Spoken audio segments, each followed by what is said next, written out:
to begin with, we wanted to figure out what was the diameter of the hole we could do. So if I look, right now I have a single point. When I push it, it clicks once. And then when we push this latch down, it clicks a little further in. With that all the way latched, and I measure, we're right at 11 millimeters. So as we're measuring in my Forstner bits, 3/8 inch was almost exactly the 11 millimeters that I needed. So then I wanted to find the center of the mount, and it's about 24 millimeters. So the midpoint will be 12. So I come back to 12, and at that point, I mark a center line.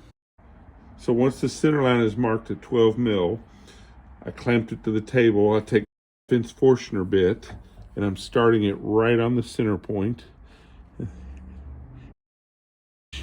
Is exactly the size that will fit between this top rounded bar and the solid support structure underneath.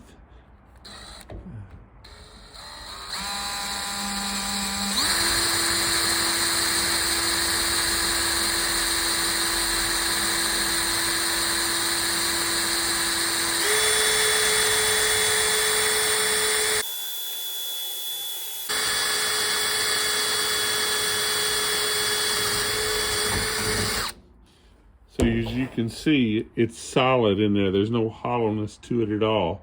Some 3D printed items have actually hollow inside. I was a little concerned about that for strength.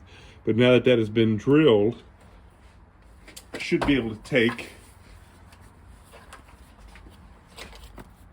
set the piece on, get the first click, get the second click, and now it's solidly locked.